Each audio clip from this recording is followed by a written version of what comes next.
அனைவருக்கும் வணக்கம். மகளிர் நலம் 2ஆம் நாள் வகுப்பு.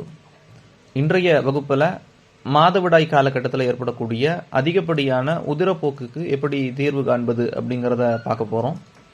பொதுவாக அதிகப்படியான உதிரப்போக்கு ஏற்படும் போது உடலில் ஹீமோகுளோபின் அளவு குறைவதற்கான வாய்ப்பு மிக மிக அதிகம். அப்படி ஹீமோகுளோபின் குறையும் போது ஹீமோகுளோபினை அதிகப்படுத்துவதற்கு எது மாதிரியான உணவுகளை நம்ம எடுத்துக்கணும் அப்படின்னு பார்க்கும்போது, உணவுல மாதுளை சேர்த்து கொள்ள வேண்டியது மிக மிக அவசியம். கேரட், பொன்னாங்கண்ணி, கரிசாலை, முருங்கை, பேரிச்சம்பழம் இதையெல்லாம் நம்ம எடுத்துக்கணும். அதோடு சேர்த்து சிறுதானியங்கள்ல திணை, சாமை, குதிரைவாலி இந்த உணவுகளை எடுத்துக்கொள்ள வேண்டியது மிக மிக அவசியம்.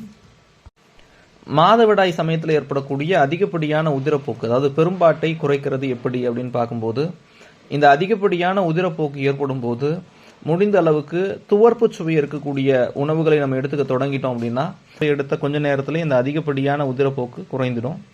அதே மாதிரி பெண்கள் பொதுவாகவே எது மாதிரியான யோகா ஆசனங்கள் செய்யும் போது இந்த மாதவிடாயை சரியா கொண்டு போக முடியும், இந்த மாதவிடாய் சிக்கல்கள் வராம பாதுகாக்க முடியும் அப்படின்னு பார்க்கும்போது, இதுக்கு நமக்கு உதவக்கூடிய ஒரு மிக முக்கியமான ஆசனம் தித்தலி ஆசனம், அதாவது பட்டர்ஃப்ளை போஸ்ன்னு சொல்லுவோம்.